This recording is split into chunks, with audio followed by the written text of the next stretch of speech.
उत्पत्ति अध्याय 44। चांदी का कटोरा।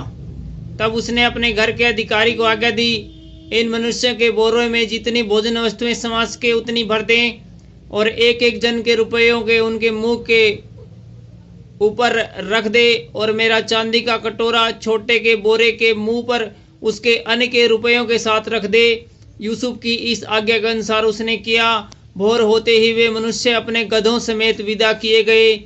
वे नगर से निकलते ही थे और दूर न जाने पाए थे कि यूसुफ ने अपने घर के अधिकारी से कहा, उन मनुष्यों का पीछा कर और उनको पाकर उनसे कह, तुमने भलाई के बदले बुराई क्यों की?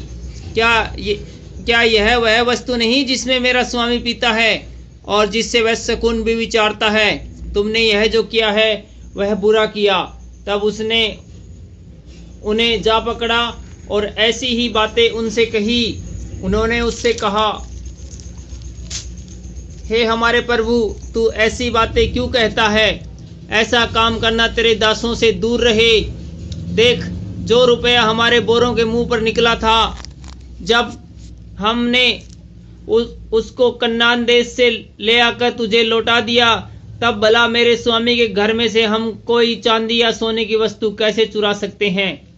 तेरे दासों में से जिस किसी के पास वह निकले वह मार डाला जाए और हम भी अपने उस प्रभु के दास हो जाएं। उसने कहा, तुम्हारा ही कहना सही। जिसके पास वह निकले वह मेरा दास होगा और तुम लोग निरपराध ठहरोगे। इस पर वे जल्दी से अपने अपने बोरों को उतार कर भूमि पर रखकर उन्हें खोलने लगे। तब वह ढूंढने लगा और बड़े के बोरे से लेकर छोटे के बोरे तक खोज की और कटोरा बिन्यामीन के बोरे में मिला। तब उन्होंने अपने वस्त्र फाड़े और अपना गधा लाद कर नगर को लौट गए। जब यहूदा और उसके भाई यूसुफ के घर पर पहुंचे और यूसुफ वहीं था, तब वे उसके सामने भूमि पर गिरे। यूसुफ ने उनसे कहा, तुम लोगों ने यह कैसा काम किया है? क्या तुम न जानते थे कि मुझसे मनुष्य शकुन विचार सकता है? यहूदा ने कहा, हम लोग अपने प्रभु से क्या कहें? हम क्या कहकर अपने को निर्दोष ठहराएं? परमेश्वर ने तेरे दास के अधर्म को पकड़ लिया है, और जिसके पास कटोरा निकला वह भी हम सब के सब अपने प्रभु के दास ही हैं। उसने कहा, ऐसा करना मुझसे दूर रहे। जिस जन के पास कटोरा निकला है वही मेरा दास होगा, और तुम लोग अपने पिता के पास कुशल क्षेम से लौटा दिए जाओगे। बिन्यामीन के लिए यहूदा का निवेदन।